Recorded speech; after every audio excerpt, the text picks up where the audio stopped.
सरकारी योजनाएं बनती हैं, लोगों को जागरूकता नहीं होती है, इसीलिए वो कभी भी उस योजना से जुड़ नहीं पाते हैं। इस योजना से जुड़ेंगे कैसे अगर ई श्रम कार्ड किए हैं? तो ये सब फायदे लोगों को तक पहुंचाना हमारा उद्देश्य है। हम इसीलिए यहाँ बैठते हैं और दिन में कम से कम 21 करते हैं, और ज़्यादा लोग हैं तो हम ज़्यादा भी करते हैं, कभी कभी 100 से ऊपर भी चला जाता है। ई श्रम कार्ड से जुड़े हुए जो भी सुविधाएं हैं, जैसे प्रधानमंत्री श्रम योगी मानधन योजना हुआ या फिर आपका अटल पेंशन हुआ, उस सब के बारे में बताते हैं। उसके अलावा भी जैसे एनसीएस में पंजीकरण करते हैं तो उसका क्या फ़ायदा होता है उसके बारे में बताते हैं। और उसके अलावा झारखंड सरकार की जो श्रमिक से जुड़ी हुई योजनाएं हैं उसके बारे में बताते हैं, और बताने की साथ साथ हम लोग उसके पंजीकरण की भी काम करते हैं। इनसे लोगों को जो है, आम जनता को तो इन सब के बारे में पता नहीं है। साफ साफ बताइए कि लोगों को क्या फ़ायदा है इस सब चीज़ से? इस सब से सरकारी योजनाएं बनती हैं, लोगों को जागरूकता नहीं होती है, इसीलिए वो कभी भी उस योजना से जुड़ नहीं पाते हैं।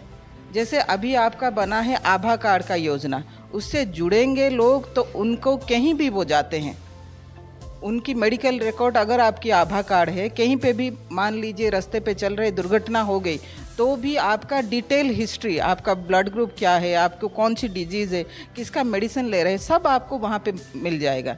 जैसे ई श्रम कार्ड से जुड़े या एनसीएस से आप जुड़े, अभी आप रोजगारी के लिए रेजा कुली बन के रास्ते पे खड़े होते हैं, एक एक दिन के लिए अपने आप को आप बेचते हैं चौक पे खड़े होके।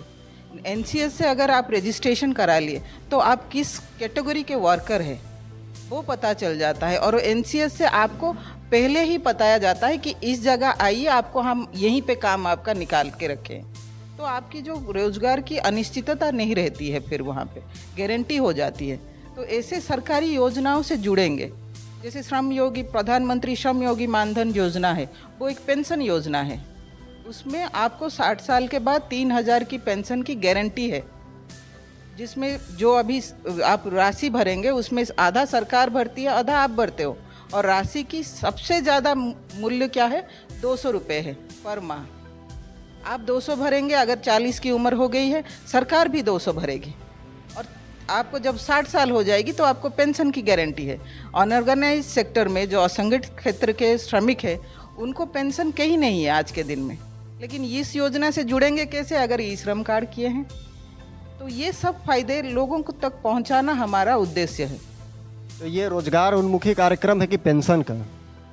इसमें सरकार की जितनी सारी योजनाएं हैं सबके बारे में हम बताते हैं। ऐसा नहीं कि सिर्फ रोजगार बताते हैं, रोजगार का भी बताते हैं, लोगों को हम पेंशन के बारे में भी बताते हैं, स्वास्थ्य के भी बारे में बताते हैं। सरकार की जन्म से मृत्यु तक लेके सारी योजना है।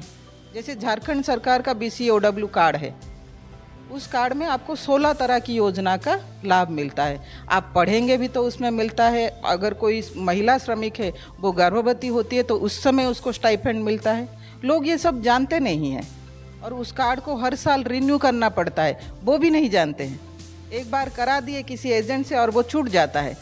कार्ड है, बना हुआ है, लेकिन उसको घर में हम बंद करके रखे हैं सूटकेस में या अटैची में, उससे क्या फ़ायदा है?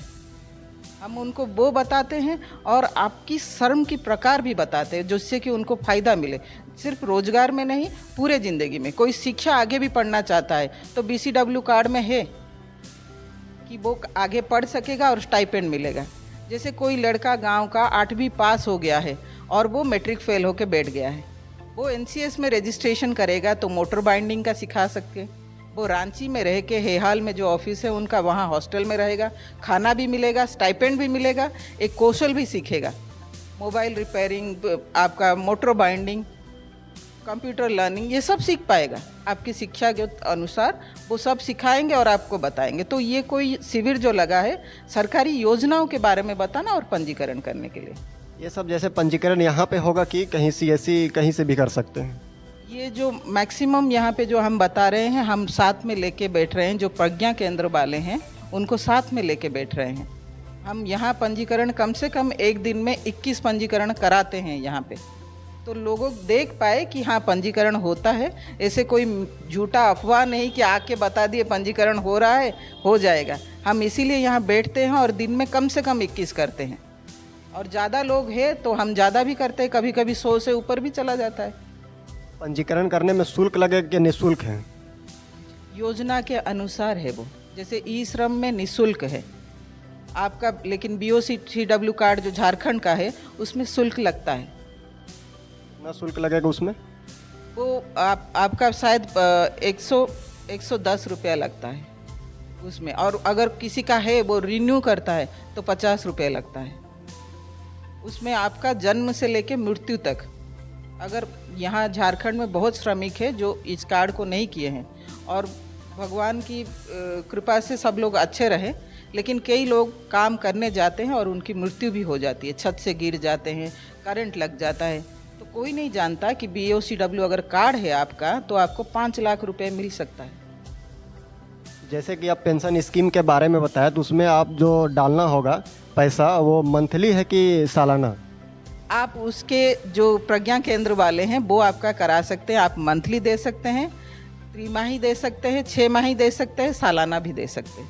उसके 4 स्वरूप है, आपकी जिस तरह की हैसियत हो देने की